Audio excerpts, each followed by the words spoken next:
So you're thinking about moving to my town, Fernie, BC. Maybe you've been here on a ski trip. Maybe you've been watching videos about mountain towns and this one keeps coming up. Maybe you're an Albertan who's done the math and realized your Calgary salary goes a lot further when your commute is 5 minutes. Whatever brought you here, welcome. This is my town and I'm happy you're here. But before you pack anything, there are things you need to know that aren't in the tourism brochure and probably aren't in the Instagram reels. This is your orientation video I wish somebody had made for everyone who's moved here in the last 5 years. Let's go. Send this to your friends. They need to see this too. All right, first of all, let's talk housing. Housing is your biggest and hardest problem. Fernie is not an easy housing market. Average listing price is over $1 million across all property types. Condos average around $505,000. Townhouses, you're going to be sitting $555,000 right now to $877,000. And if you go onto the hill, you're looking at $1.4, $1.5, $1.6 million for a townhome. So if you're buying, the spring market moves fast. Sellers see more serious activity from March onward. If you're planning on a spring purchase, the research and pre-approval work should be done now. Get on it. If you're renting first, I understand that, but you need to understand that the rental market in Fernie is extremely tight. Long-term rentals are scarce. Many properties in the ski hill area are tied up in short-term vacation rentals. And if you plan to rent while you search to buy, have a solid lead on accommodation before you arrive, not after. Some people choose to base themselves out of Sparwood, which is 20 to 30 minutes away and more affordable, while they search for the right Fernie property. That's a viable strategy. Now, let's talk about vehicles. You need a vehicle here. You don't need no fancy little sports car that's going to get stuck in a snowbank in the wintertime. Think about it for a second here. We get a lot of snow. And Fernie has no public transit. Sure, we got a shuttle that goes up and down from town to the ski hill during ski season, but there's no buses. There's no LRT. There's no train or subway. No rideshare services. No Uber. No Lyft. And definitely no Waymo. You need at least one vehicle per adult household. For mountain roads in the winter, you need some snow tires, absolutely. And that's a minimum. The road to the ski hill can be slow in heavy snowfall. The highway through the Crow's Nest Pass can close temporarily in extreme conditions. These are manageable realities of mountain living, but you need to plan for them. The internet here, yep. We got it, and it's actually solid. This is the question I get from most remote workers. And the answer is, yeah, good news. Both TELUS and Shaw and Bell service Fernie with high-speed internet. Yeah, the fast one. Remote work is genuinely viable here. I've done it. I know dozens of people doing it without issues. Budget yourself $80 to $130 a month for a quality plan. Yeah, it's just part of, right? Cell coverage in town and on the ski hill is fine on major carriers. In the backcountry off trail, you're going to lose your signal every once in a while. You'll notice the spots and it's going to drive you crazy. But hey, welcome to the mountains. Now let me tell you what life actually looks like here, because the headline stats only tell part of the story. The rhythm of the year. Okay, let's talk about Fernie has a very distinct seasonal rhythm that will become your rhythm. Okay, Fernie lifestyle, Fernie time, it's a real thing. December through March, ski season, hardcore, full tilt. The town is at its most energetic. Downtown is bumping, rocking. Fernie Alpine Resort, that's like 2,500 acres of skiable terrain with over 30 feet of snow in a good year. It's the heartbeat of this winter season. The energy is high. Weekends are packed. And if you ski or snowboard, this is the best season of your life. And if you don't, you'll be watching a lot of people have fun and you'll want to learn, or you'll get strong shoveling. Now, April through May, it's kind of the muddy season. It's the shoulder season. The ski hill winds itself down. The trails aren't quite open yet. The town goes a little bit more quiet. This is the season that separates the people who will love Fernie long term from the people who will eventually just leave. It's not bad. It's just real. June through September now. Hold on. Here's your surprise. The town completely reinvents itself. The mountain biking trail network, wow, 300 plus kilometers. It all opens up, and the Elk River calls fly fishermen from around the world. The Fernie Folk Fest happens in July. There's hiking, climbing, kayaking. You go to Lake Kookanusa. It is crazy, wicked fun. Jump on a boat, check out the beaches. We also have a little Mexico down there called Sandy Shores. Check it out, all that sun and sand. Yeah, baby. This is Fernie at its most abundant. And obviously you can tell from me, I love the summer in Fernie. Cannot be beat. And for those of you that are used to tons of mosquitoes, or if you're from Ontario or Manitoba and get those black flies, I remember those. We don't have any black flies here. And just a tiny little bit of mosquitoes. I don't even notice them. Now, October through November, that's the other shoulder season. It's a little quieter. Lots of locals like this time. The crowds from summer are gone. The ski hill isn't quite open yet. This is when locals love the town the most. It's pretty chill. You can go for dinner anytime you want. You don't have to wait in line. It's easy. Now, the social reality. Fernie is a town where you will know people, not know of people. Actually know them.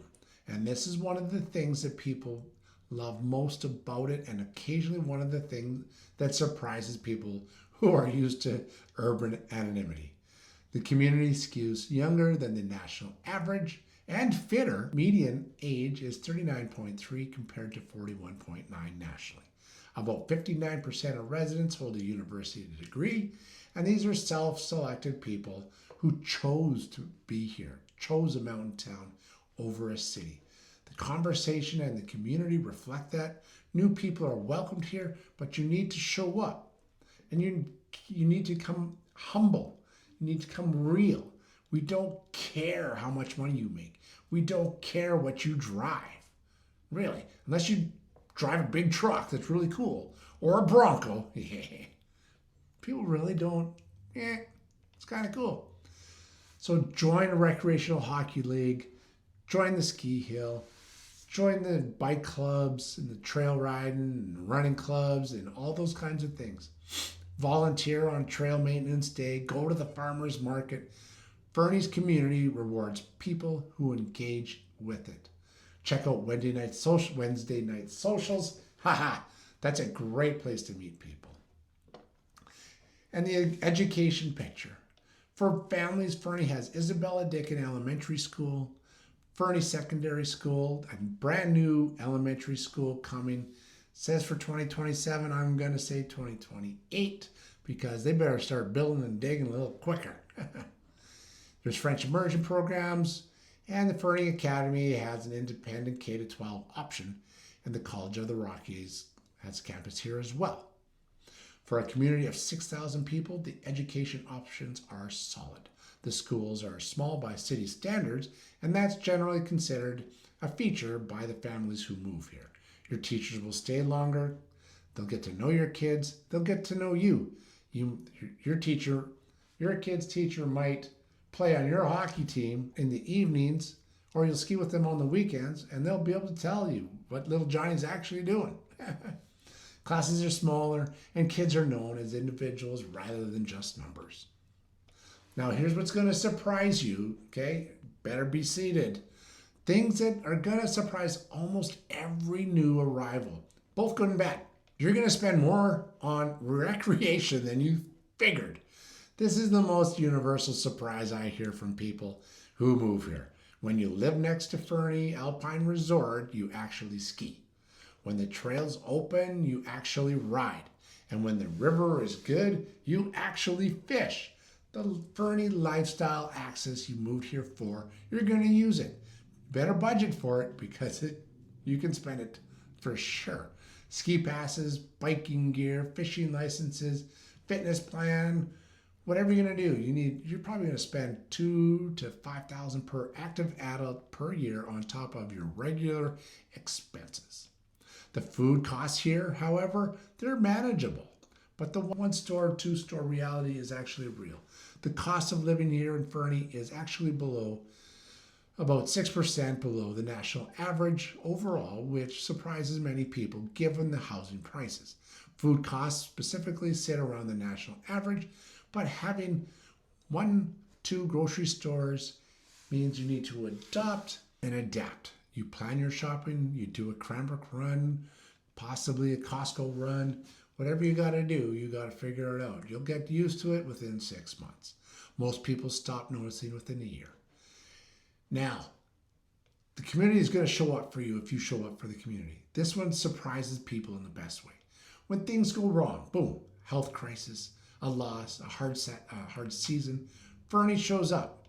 Meals appear at doors, people check in. The community fabric here is not a myth, it is real.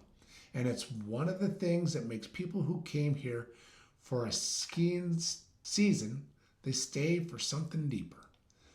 Now you're going to question your decision in the mud season. Hey, heck, everybody does. At least once the first April when ski season is over and the trails haven't opened and the sky's gray and the town feels quiet. And there's a moment. Most people come out the other side of it and say, made them more committed to the place. But you need to expect the moment. Now the commute is not a concept here, okay? Your commute in Fernie is measured in minutes, not hours. 5 minutes across town, 7 minutes anywhere from, I've got it down 7 minutes from my house to anywhere in town unless it gets stopped by the train. Yes, the train is a real thing, but now that's what's included in Fernie time. So I would have been on time perfectly, except for the train. That's a real number. Typically, for people coming from Calgary or Edmonton, Lethbridge, where a 45-minute commute is normal, this adjustment is bigger than people expect. All of a sudden, they've got time, real time. They got time back to do the things that they want. You can come home, you can be home at the end of the day. Say you get home at 4 o'clock, 5 o'clock, you still have time to go ride a bike, catch some trails, do some fishing, whatever. Here's a practical checklist before you move. Housing secured, not searching, it's secured. Even a short-term rental arrangement for 3 months while you finalize a purchase is better than arriving without a plan. Vehicle, it's ready for the mountain roads, all season, minimum, winter tires, you need them. Budget for maintenance on roads that include real grades and real winter. Internet, bingo, confirmed your address, you're good to go. Remote work equipment is shipped, and when you show up, bingo, you're working. Bank of Canada rate environment, check. Get a pre-approval done with current rates if you're buying within the next 6 months. Outdoor gear, you're going to need it. Ski gear, bike gear, layers for every season. Don't arrive in October thinking you'll sort it out later. Sort it out before. Your healthcare provider is identified. Elk Valley Hospital for emergencies, plus find a family doctor or walk-in clinic situation for regular care. Alberta to BC provincial requirements confirmed. Driver's license, vehicle registration, and healthcare all need to be transitioned within 90 days of establishing BC residency. Now, moving to Fernie is a real decision, not just a real estate decision. It is a lifestyle, life decision. The people who love it here made the move with eyes wide open. They know about the muddy season. They know about the shoulder season. They know about the grocery stores, about the healthcare distances.